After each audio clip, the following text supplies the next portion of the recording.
ये कहानी है 3 अक्टूबर 2024 की। 3 अक्टूबर 2024 की शाम करीब 6 बजे का वक्त हो रहा था। एक माँ अपनी 8 साल की बच्ची को भेजती है कि बेटा ये दवाइयाँ हैं, इसको ले जाकर पास के चौराहे पर मेडिकल पर रख देना अंकल के पास। जब कल डॉक्टर साहब आएँगे तो फिर से इसे ले आना, लगा दिया जाएगा। अब वो बेटी वहाँ से चल देती है, लेकिन तभी उसके दिमाग में ख़्याल आता है कि नवरात्रि का महीना चल रहा था और वो सोचती है कि क्यों ना मैं जाके जाते-जाते पंडाल में भी घूम के आ जाऊँगी। फिर वापस आती है और कहती है कि माँ मुझे कुछ पैसे दे दो, मैं जा रही हूँ, वैसे पंडाल में भी घूम के आऊँगी और कुछ अपने लिए खाने के लिए भी ले लूँगी। फिर माँ जो होती है वो उसे 10 रुपए देती है और कहती है, और वहाँ से बेटी खुशी-खुशी चल देती है। अब वो मेडिकल तक जाती है, मेडिकल पे जाने के बाद वो उस अंकल को दवाइयाँ देती है, दवाइयाँ देने के बाद अब वो उस पंडाल की तरफ चल देती है। लेकिन पंडाल की तरफ चली तो जाती है, लेकिन फिर कभी वो वापस घर नहीं आती। तो माँ जो होती है करीब रात को 10 बज जाते हैं। माँ की टेंशन अब जो है बढ़ती चली जा रही थी। अब वो सोच में पड़ जाती है कि आखिर इतनी रात तक कभी गायब नहीं रही, फिर आज कैसे गायब है। फिर माँ जो होती है वो काफ़ी गुस्से में उस तरफ जाती है, लेकिन जाने के बाद अब पंडाल तक पहुँचती है तो पता चलता है कि वहाँ पर आई ही नहीं है। फिर उसकी टेंशन अब और ज़्यादा बढ़ती ही चली जा रही थी। वो घबराने लगती है कि आखिर अब जब यहाँ भी नहीं आई तो कहाँ गई होगी।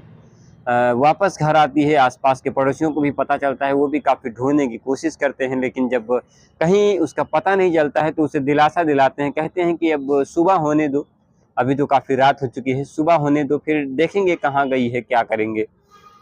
अब 4 अक्टूबर 2024 का दिन हो चुका था। सुबह गाँव में अक्सर लोग अभी भी जिनके घरों में शौचालय नहीं है, वो लोग बाहर जाया करते हैं शौच करने के लिए। इस हर रोज़ की तरह उस दिन भी लोग बाहर गए जाते हैं शौच के लिए।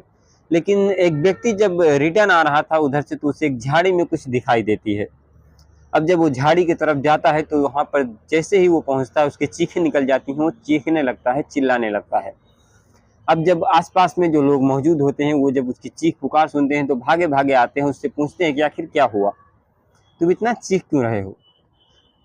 जब उस व्यक्ति के पास आते हैं, वो व्यक्ति जब उन्हें उसके पास लेकर जाता है तो उनकी भी कहीं न कहीं होश उड़ जाता है उसे देखकर, क्योंकि ये वहाँ पर एक लाश पड़ी हुई थी और लाश किसी और की नहीं बल्कि उसी 8 साल के बेटे की थी, जिसको कल रात एक माँ ढूँढ रही थी। अब ये सुनते ही जो है आस-पास के इलाके में फैल जाता है, पुलिस भी आती है, पुलिस आने के बाद उस लाश को जो है पोस्टमार्टम के लिए भेजती है, फिर आगे की प्रक्रिया शुरू होती है। तो नमस्कार, आदाब, मेरा नाम है कमलेश। आप सभी को आज की जो सच्ची घटना मैं सुनाने जा रहा हूँ, ये सच्ची घटना है उत्तर प्रदेश का एक ज़िला लगता है प्रयागराज। प्रयागराज के ज़िले में एक छोटा-सा गाँव है शिवगढ़। शिवगढ़ गाँव में जो है एक चौराहा लगता है शिवगढ़, और उसी चौराहे के पास एक छोटा-सा गाँव है प्रतापगढ़। दरअसल उस प्रतापगढ़ की रहने वाली होते हैं, और उनके पिता का थोड़ी दिनों पहले ही एक्सीडेंट हो गया था, जिसके दौरान जो है उन्हें बेड रेस्ट के लिए दिया गया था और एक इंजेक्शन लगाया जाता था। हर दिन उन्हें आधा इंजेक्शन लगाया जाता था, आधा घर में फ्रिज ना होने के कारण पास ही के एक मेडिकल पर उसे रखवा दिया जाता था कि कल जब वापस आएँगे डॉक्टर साहब तो इसे लगा दिया करेंगे। हर दिन की तरह उस दिन भी वो बच्ची वो दवाइयाँ जो होती हैं उसे देने के लिए मेडिकल पर जाती है। जाने के बाद लेकिन अब चली तो जाती है, लेकिन जब घर नहीं आती है तो माँ की परेशानियाँ काफ़ी बढ़ जाती हैं।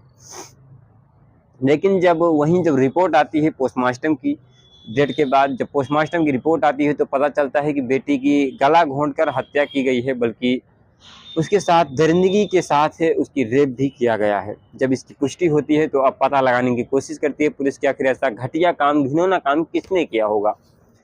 अब आसपास के सीसीटीवी को खंगालना शुरू कर देती है। कम से कम 100 से 150 सीसीटीवी देखने के बाद भी उसका जब कोई सुराग नहीं मिलता है तो पुलिस भी काफ़ी हैरान थी कि आखिर बच्ची को हुआ तो हुआ कैसे, या आखिर किसने किया, क्यों किया। शायद ये पता लगा पाना बिल्कुल भी नामुमकिन सा होता जा रहा था। लेकिन तभी अचानक एक सीसीटीवी में वो बच्ची जो है एक साइकिल पर बैठकर जाती हुई दिखाई पड़ती है।